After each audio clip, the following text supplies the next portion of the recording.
हर इंसान के साथ ज़िंदगी में कभी न कभी ऐसा किस्सा ज़रूर होता है जो वो कभी नहीं भूल पाता। आज मनोज के साथ हुए ऐसे ही कुछ भयावह अनुभव को हम मनोज की ज़ुबानी सुनते हैं। तो आइए। मेरा नाम मनोज है। मैं एक ट्रैवलर हूँ। मैं देश विदेश के कोने कोने तक घूमा हूँ, लेकिन एक जगह जहाँ मैं सपनों में भी दोबारा जाने से डरता हूँ। जी हाँ, मैं बात कर रहा हूँ हिमाचल प्रदेश की पहाड़ियों में बसा एक छोटा सा गांव देवपुर। एक बार मेरी कंपनी ने मुझे वहाँ भेजा। मैं दिल्ली का रहने वाला हूँ और देवपुर तक मैंने सफ़र बस में किया। बस ने मुझे देवपुर रात को 9 बजे छोड़ा।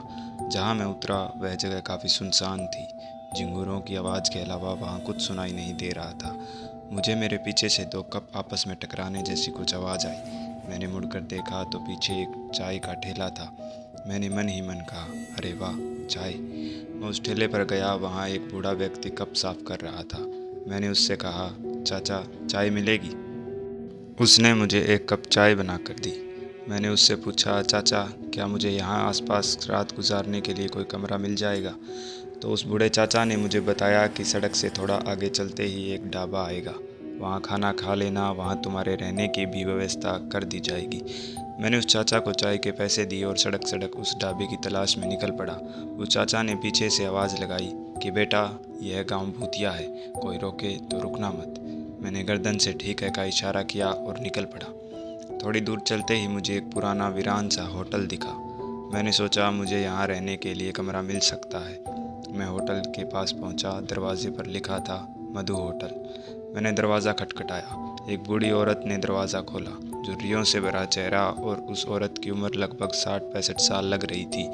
मैंने पूछा, आंटी, क्या मुझे रात रात रुकने के लिए यहाँ कमरा मिल सकता है? आपका जो भी बनेगा मैं किराया दे दूँगा। उस औरत ने इशारा करते हुए मुझे अंदर आने को कहा। मैं अंदर गया। काफ़ी अंधेरा था। हर कोने में दिए जलाए हुए थे। सामने एक कमरा, दाईं ओर दीवार और बाईं ओर 2 कमरे।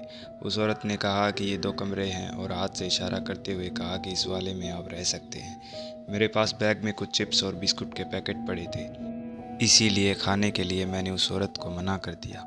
मैं दरवाज़ा खोलकर उस कमरे में चला गया। एक छोटी सी खटिया थी जिस पर मैं लेट गया।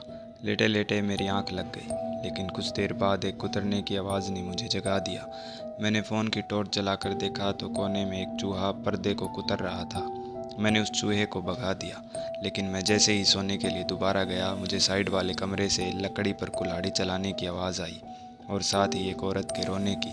मैंने सोचा कोई पति पत्नी आपस में लड़ रहे हैं, लेकिन धीरे धीरे उस औरत के रोने की आवाज़ तेज़ होती गई। मुझसे रहा नहीं गया। मैंने जाकर देखने का फ़ैसला किया।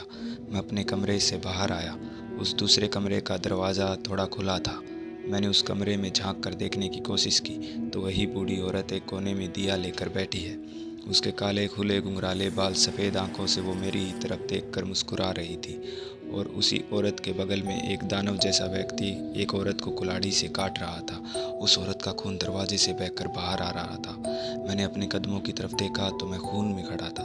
मैं पसीना पसीना हो चुका था। मैंने दोबारा उस कमरे में देखा तो उस कमरे का दरवाज़ा अपने आप पूरा खुल गया और वो भयानक बूढ़ी औरत, हाथ पैर कटी एक और औरत और दानव जैसा वो व्यक्ति कमरे के बीचों बीच खड़े थे। वो बूढ़ी औरत मेरी तरफ बढ़ी तो कदम पीछे करते हुए खून में फिसल कर मैं नीचे गिर गया। मेरे कपड़े खून से रंग गए थे। वो औरत जैसे ही दरवाजे के पास आई, मैंने ज़ोर से दरवाज़ा बंद किया और हिम्मत करके खड़ा होकर पूरे ज़ोर से भागने लगा। भागते भागते मैंने पीछे मुड़कर देखा तो वो बूढ़ी औरत और वो हाथ पैर कटी औरत और वो कुल्हाड़ी वाला दानव अपनी लंबी जीभ लटकाए मेरे पीछे ही दौड़ रहे थे। काफ़ी देर दौड़ने के बाद मैं एक ढाबे पर पहुंचा। वहाँ काफ़ी लोग थे। उन्होंने मेरी हालत देखकर मुझे पानी पिलाया। मैंने सारी घटना उनको बताई। उन्होंने बताया कि बहुत से लोगों को वो मधु होटल दिखता है, लेकिन जो कोई भी उसके अंदर गया वो जिंदा बचकर वापस नहीं आया। तुम्हारी किस्मत अच्छी थी जो तुम बच गए। उस रात मैं ढाबे पर ही रुका। अगले दिन सुबह ढाबे वालों के साथ उसी जगह पर गया तो मेरा बैग झाड़ियों में पड़ा था और वहाँ कोई होटल नहीं था।